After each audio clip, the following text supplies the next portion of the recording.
हे हात थांबले तर सगळंच थांबेल. तुम्ही कधी विचार केलाय का, जर उद्या सकाळी शहरातल्या सगळ्या कामगारांनी कामं थांबवली तर काय होईल? तर सगळे रस्ते अस्वच्छ होतील, बांधकामं थांबेल, ऑफिसेस बंद पडतील आणि आपलं स्मार्ट शहर काहीच तासामध्ये ठप्प होऊन जाईल. मग खरंच आपल्या जगाला चालवणारे लोक कोण आहेत? उत्तर अगदी स्पष्ट आहे. ते आहेत कामगार, ज्यांच्या श्रमावर उभं आहे आपलं संपूर्ण आयुष्य.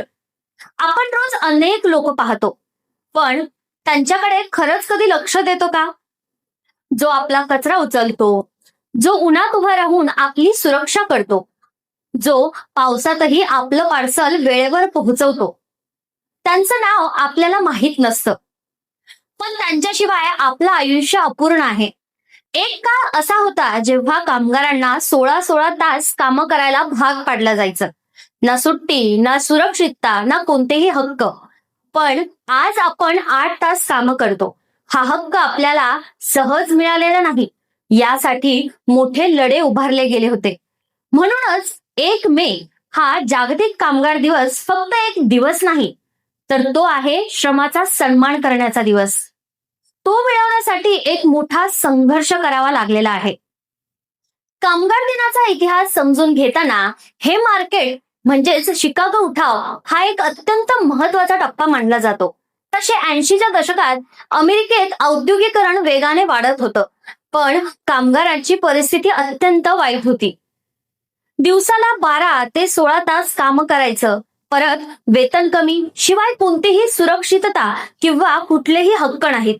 यामुळे कामगारांनी ठरवलं की आता 8 तास काम, 8 तास विश्रांती आणि 8 तास स्वतःसाठी, ही मागणी त्यांनी मांडली. आणि 1 मे 1886 या आंदोलनाची खरी सुरुवात झाली. 1 मे 1886 रोजी अमेरिकेतील लाखो लोक कामगार संपावर गेले. शिकागो शहरात हे आंदोलन विशेष मोठं आणि तीव्र होत गेलं. दिवस होता 4 मे. या रोजी शिकागोच्या हे मार्केट स्क्वेअर येथे शांततापूर्ण सभा चालू असताना अचानक एक मोठा स्फोट झाला. कुणीतरी बॉम्ब फेकला, ज्यामध्ये 8 पोलिसांचा मृत्यू आणि 50 पोलीस जखमी झाले.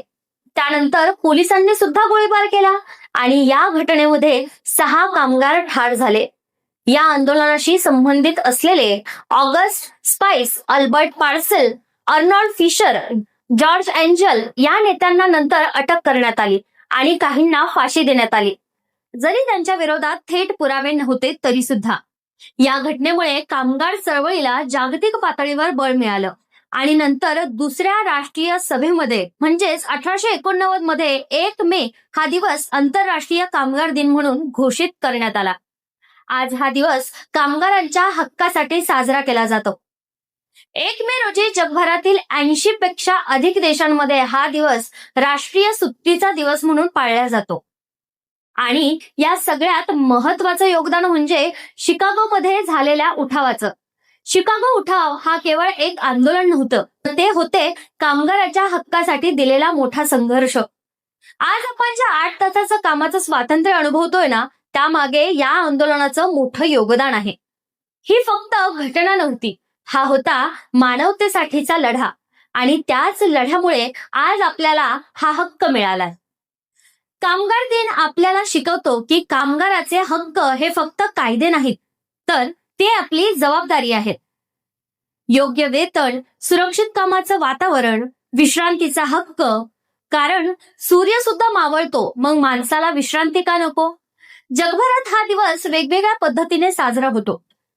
कुठे मोर्चे निघतात, कुठे मिरवणुका निघतात, तर कुठे शांत विश्रांती.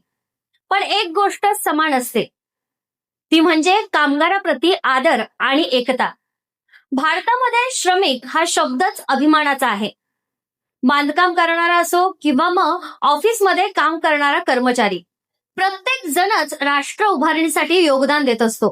पण अजूनही आपल्या पुढे एक प्रश्न विचारायचा उभाच राहतो, तो म्हणजे आपण खरंच त्यांच्या श्रमाचा सन्मान करतो का? आज जग बदलतंय, work from home, economy, AI, पण यामुळे कामाचा ताण वाढत चाललाय. काम आणि आयुष्य यामधली रेषा जरा पुसट होत चाललीय. म्हणूनच आजची गरज आहे संतुलनाची आणि राईट टू डिस्कनेक्टची. मग आपण या सगळ्यामध्ये काय करू शकतो? तर एखाद्या कामगाराला मनापासून धन्यवाद द्या. आपल्या टीमचा आदर करा. काम आणि जीवन यामधलं संतुलन जपा. लक्षात ठेवा, जेव्हा आपण इतरांना वर नेतो किंवा वर उचलतो तेव्हा आपण स्वतःही उंचावतो. कामगार दिन आपल्याला आठवण करून देतो न्याय आणि समानता हा एक प्रवास आहे याची. चला तर मग एक असा समाज निर्माण करूया जिथे प्रत्येक श्रम सन्मानित असेल.